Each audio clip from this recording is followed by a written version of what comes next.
Okay, hi, I'm Karen, Dave's wife, and he asked me to show you a few vocal exercises that would help expand your range.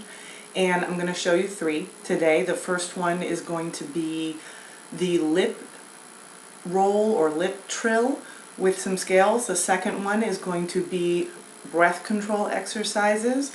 And the third one is going to be about keeping your larynx or your voice box neutral. These are some exercises that you can do on a regular basis, a daily basis, and or you can do them right before you sing, so you will get your head and your vocal muscles in the right place that will help you sing better in a relaxed and natural way. So the first one is a lip trill. And what you're going to do, it's a lip trill or a lip roll, it sounds exactly like what it is. You're going to start by putting your hands on your cheeks here by your lips to help keep it loose. This is a completely ridiculous looking and sounding exercise, but it's crucial. One of the best things you can do to help expand your range, because I'll show you in a second, it's about teaching your vocal cords to open and close properly. So what you're going to do is take a breath and let air out through your lips, letting them flap together like you're tired, like this. Like that. Now the other component we have to add to it is the sound. So the sound you want to make is kind of like you're saying duh, like something stupid. So you want to combine those two together to make something like okay?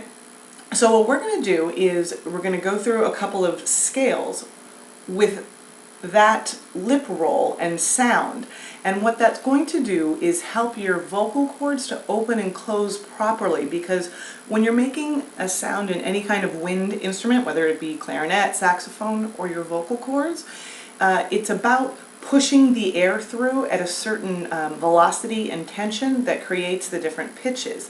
And the thing is that you have to learn how to train your vocal cords to open and shut to go smoothly to create pitches smoothly, different pitches connected together in a smooth manner. And what this does is trains your muscles around it to do just that. It's not so much thinking, it's more about training your muscles, just like in a ballet, training yourself to do certain movements or training yourself to kick a soccer ball a certain way. It's muscles that you're trying to train here. Also, it keeps your tension level down, because when you're doing scales like just with your voice, sometimes just hearing your own voice freaks you out so much that it causes you to stress and tense, going ah like that or something, instead of a nice loose thing. And so doing it with the lip roll helps on many different levels, one of them being psychological. So let's try that lip roll with the scale. We're going to start I'm going to start at a G rather than an A. Pretty usually about an alto female range. So let's give that a shot. We're going to put our fingers on our cheeks. We're going to take a nice deep breath without raising our shoulders or getting tense. And we're going to try a little scale with that. Like that.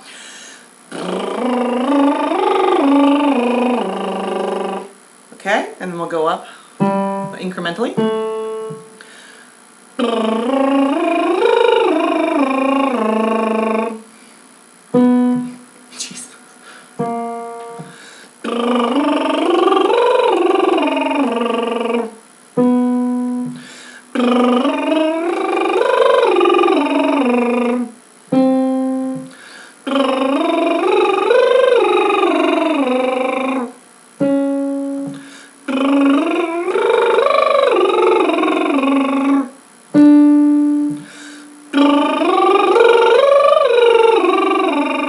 Now, you might feel at this point, as you're continuing to go up this scale, changing from your chest voice to more of your head voice, and that's great. This exercise is just about letting your vocal cords do that naturally, rather than if you were just doing a regular scale, you'd be going, oh no, is that my head voice? I'm not sure. It makes you freak out a little bit more. With this, your voice is just going to do that naturally, trying to find the right note. So you can practice that with a scale on your own, just plunking on a piano note, or on the internet there's plenty of sites that have scales that you can follow along with, and just do that with your lip roll. Now, the second exercise that we're going to get to is for breath control. And you'll notice that when I told you to do the lip roll that you want to take a breath and not raise up your shoulders or tense everything up. You want to, when you're breathing, when you're singing, which is how you get all your power and your control to hit the proper pitch and to sustain the pitch for as long as you need it to go, it's about breathing. So first, when you're singing, whether you're sitting, playing an instrument, playing something, or just singing, or standing, you want to have great posture. So you want to make sure that your feet are, if you're standing, are about hips length apart, that your hips are over your feet, that your shoulders are over your hips, that your shoulders aren't up here, that you're not hunched over, that you're not trying to stick your chest out too much. A nice balance, like again, your spinal cord is nice and straight, your chest is supported, and your shoulders are relaxed but not hunched, not back, just nice and relaxed like that. And just that stance right there is going to give you all sorts of power and control that you didn't have before if you've been sitting like this or standing like this or something. When you sing, that's not going to help. So get that nice posture going. And of the breath control exercise, what we're going to do is we're going to take a nice deep breath, letting our rib cage and our stomach expand, not our chest, not our shoulders. We're not going to tense up. It's going to look like this. So you should feel your rib cage and your chest expanding outwards when you do that, but your shoulders shouldn't go up. So we're going to take a nice deep breath, and then we're going to make a sound, not shh like in the library, but like the air is coming out of a tire. So we're going to take a deep breath, keeping everything relaxed, our shoulders down, good posture, and we're going to let the air out as quickly and as evenly as possible. So here we go. It sounds like this.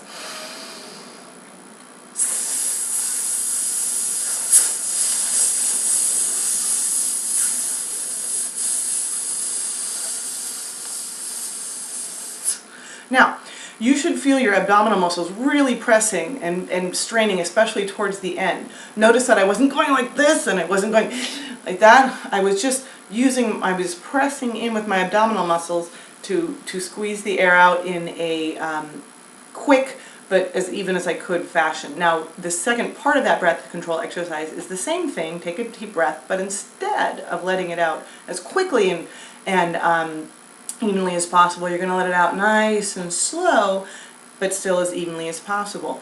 Don't worry about the duration so much the first times you do it. You can count to yourself in your head to see how many seconds, and then see if you can expand that as you continue to practice these exercises. But it'll sound something like this. Take another nice breath, and then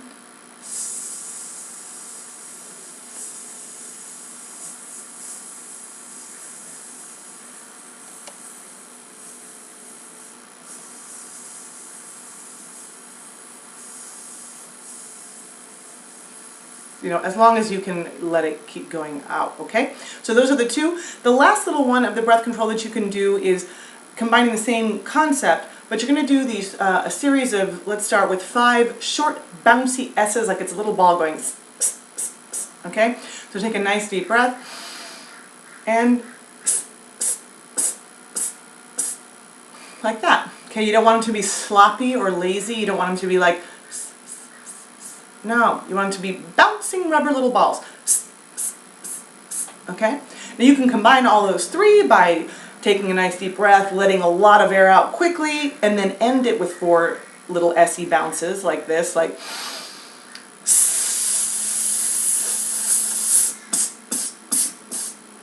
things like that. That right there, those little exercises will do amazing amount of expansion for your range, for your breath control and everything, because you're going to be supporting your notes from the right place.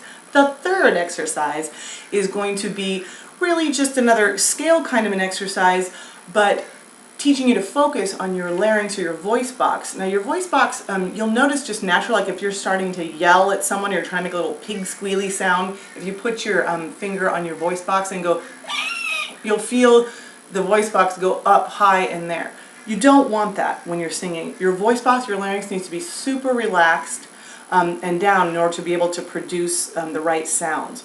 So what this does is exercise, if you do a little scale like we were doing, and you can say ba ba ba, you can learn to put your finger here, and as you're doing the scale, try to make sure that you don't feel your voice box, your larynx jumping above your finger. You want to keep it where it is.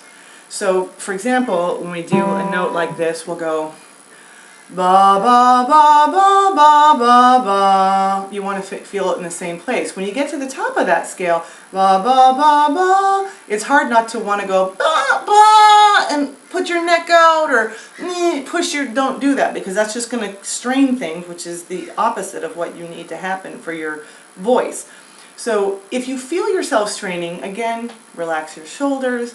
And another thing you do is open your throat. So when you're going ba ba ba ba ba ba ba, if you're feeling yourself strained at the top of anything, try to open your throat, la la, really deeply. If you're like, I don't know what you're doing, think about swallowing an orange. How if you're trying to make your throat wide enough for an orange to go down. So if you were like, if you get up here, for example, ba, and you're like ba ba ba ba ba ba, if you're starting to strain and squeeze and your larynx is starting to go up there, again, open that throat and relax the shoulders and ba ba ba ba ba ba ba. As soon as you open the throat and relax it, you'll feel, oh, I can hit that, and it's easier and less work and less tension is going on there. So those three exercises we had, number one, the lip roll or lip trill with a scale.